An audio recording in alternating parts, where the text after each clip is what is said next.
স্ক্রিনে দেখানো এই পিতলের কলটিকে বন্ধুর সাথে বাজি ধরে 20,000 টাকায় বিক্রি করে দিয়েছে এক কারিগর।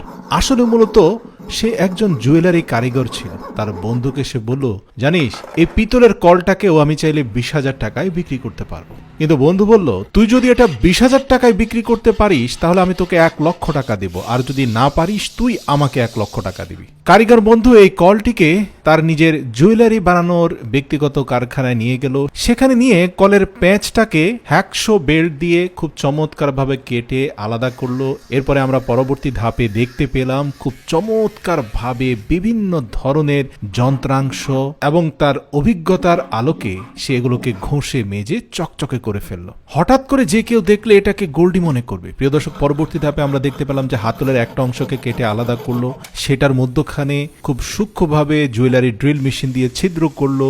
আরো কিছু সূক্ষ্ম এবং নিখুঁত অত্যাধুনিক যন্ত্রাংশের ব্যবহার করে বিভিন্ন ধরনের স্পিনিং মেশিনের সাথে অ্যাডজাস্ট করে তার হাতে থাকা সূক্ষ্ম ডায়মন্ডের রেজার দিয়ে সেটাকে তার কাঙ্ক্ষিত শেপে নিয়ে আসলো। প্রিয় দর্শক, দেখতে পাচ্ছেন কতটা চকচকে ঝকঝকে একটা কিউবিক আকৃতি ধারণ করেছে এবং সেটাকে আবার সূক্ষ্ম ড্রিল দিয়ে ভেতরের দিকটাকে খুব স্মুথলি কাট করলো। সেটাকে একটা স্ক্রুর সাহায্যে এসএস এর ডিভাইসের সাথে সংযুক্ত করলো। প্রিয় দর্শক, আপনি প্রতিটা কাজ যদি খুব সূক্ষ্মভাবে লক্ষ্য করেন আপনি দেখতে পাবেন যে শারওয়াশ নামক এই জুয়েলারি কারিগর খুব সূক্ষ্ম এবং দক্ষতার সাথে সে একটা রিং তৈরি করতে চাচ্ছে, যেটা মূলত পিতল দিয়ে তৈরি হবে। এবং এই হ্যান্ডমেড রিংটা এতটাই অ্যাস্থেটিক হবে কারণ সে জানে কিভাবে চমৎকার একটা রিং পিতল থেকে তৈরি করতে হয়। প্রিয় দর্শক, রিংটার এখানেই সমাপ্তি নয়। আপনারা দেখতে পাচ্ছেন রিং এর হোল সারফেসের মধ্যে কিছু ছিদ্র করা হচ্ছে এবং সেটার চূড়ান্ত উদ্দেশ্য হচ্ছে সেখানে কিছু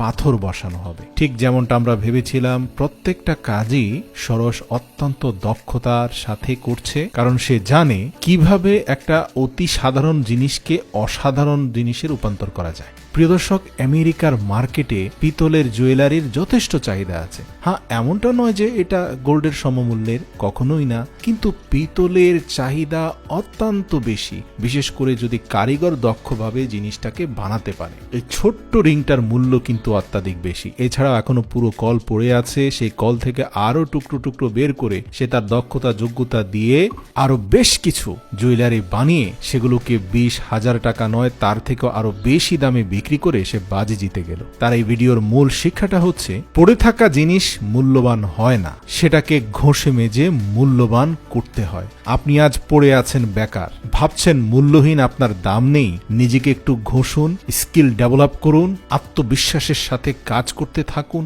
2 দিন পরে বুঝতে পারবেন যে আপনি নিজেকেই বলেছিলেন মূল্যহীন, আজ আপনি কতটা মূল্যবান হয়ে গিয়েছেন। বিনীত অনুরোধ করছি, আপনার প্রিয়জনদের অনুপ্রেরণা দিতে অবশ্যই এই ভিডিওটি তাদেরকে ট্যাগ করুন অথবা শেয়ার করুন।